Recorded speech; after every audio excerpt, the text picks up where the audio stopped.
আমি নতুন মানুষ, ব্লগ বানাইতেছি। আপনারা একটু ভালোবাসা দিয়েন।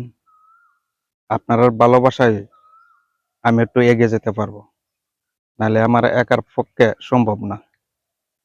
আর একটা কথা আছে না, ভালোবাসা দিলে ভালোবাসা পাওয়া যায়। আর জীবনে কি বা থাকবো, এই ভালোবাসাটাই থাকবো। এর ছাড়া দুনিয়াতে খুঁজতোই না।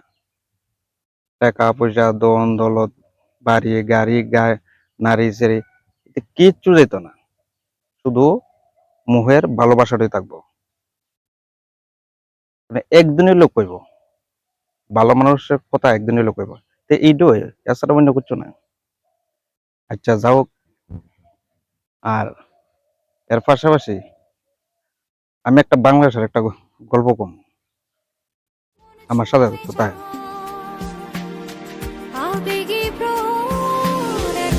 শুধু বাংলাদেশের একটা গল্প কম,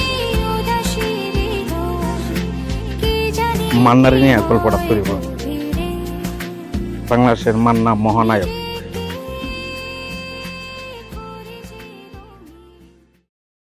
আমরা ইন্ডিয়ার মধ্যে সবচেয়ে বেশি বই দেখছি একমাত্র মান্নারই। মানে মান্না সুপারহিট, বাংলাদেশের লেগে মহানায়ক। আর মান্না তো আজ পর্যন্ত বাচ্চা থাকতো, তো অনেক শিল্পী বাচ্চা দিত।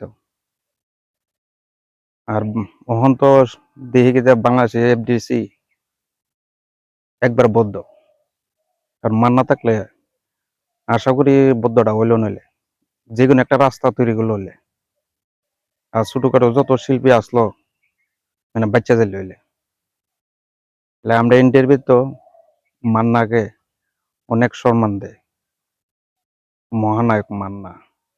আর মান্নার লোকে বেশিরভাগ বই করতে ডিপজল। আর ডিপজল আর মান্না দুটো একটা বইয়ের মধ্যে তাই নিয়ে এই বই একদম ফাটাফাটি সুপার হিট বই। আমরা এই সময় দেখছি, আমরা ওয়ালের মধ্যে দেখছি অনেক লম্বা লম্বা ক্যাসেট, বিশের সেট ওয়ালের মধ্যে বিটুর মধ্যে দেখতাম বড় বড় ক্যাসেট। মান্না থাকলে খালি পোস্টারটা দেখলে চলবো, মান্নার দুইটা যেতাম গা, খালি পোস্টারটা সামনে থাকলে চলবো। দেখি কিন্তু মান্না নেই, এমনি ওয়ালের দিকে যেতাম গা। জানি অ্যাকশন আছে, প্রতিবাদ ব্যক্তি, বেশিরভাগ প্রতিবাদের বই করতো বেশি। এটা গরিব নিয়ে কথাবার্তা, এসব ধরনের সুপার।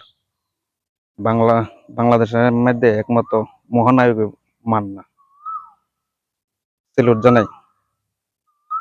ভিডিওটা এখানে শেষ করছি। ভালো লাগলে, আপনারা তো জানেন ভালো লাগলে কি করবেন, একটু লিখে টিকে পাঠা দেন। আর বাইরে তো জানেন।